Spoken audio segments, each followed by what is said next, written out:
Hello, friends. Today, I'd like to talk to you about whether or not there is a God. Now, if there's a God who created the heavens, the earth, and man, and gave man free will, what kind of God must he be? What kind of purpose could he have for creating us? The first person I asked this question could only say that God is great. The second person I asked became very defensive and fearful and refused to consider what kind of God he might be. Many people, like the two just mentioned, say that God is bigger than they are or run away out of fear. Religion has so clouded our minds that some of us think it's sacrilegious to even think about God, because if we seriously consider who he is, we will realize that what we have been told is not correct. Most religious people, including us, have never considered what the nature of God is. We just accept or reject what other religious leaders tell us. I'm asking you to penetrate deeper than the fear to see what he is really like.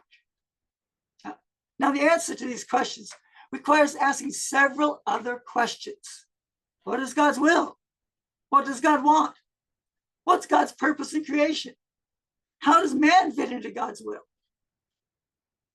In order to determine what kind of God he must be, we also must determine what kind of God he could not be.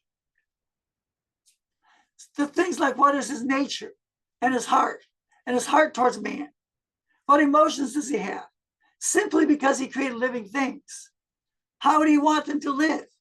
What kind of relationship would he want us to have? How would he want to interact with them? And what kind of relationship does he not want them to have? I personally believe that God is real. He's the reward of those who diligently seek him. But I think one of the easiest ways to describe God is firstly to describe what God is not. To describe what God does not want and why.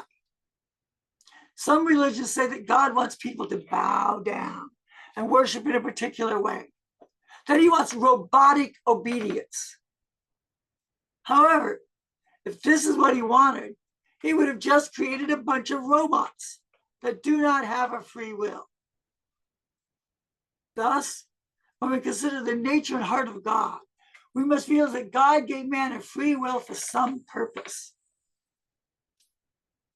The question of the nature of God will be one I come back to several times over the next several months. Please consider who our Creator really is and why we were created. Do not just take religious people's words. You have not examined their words. They are not real to you. Make them real or make them a lie by prayerful consideration. Then allow your consideration to be turned upside down through looking at it from a different angle. Socrates is attributed to have said, an unexamined life is not worth living. I will extend that to, an unexamined God makes life not worth living. Have a life worth living. Thank you.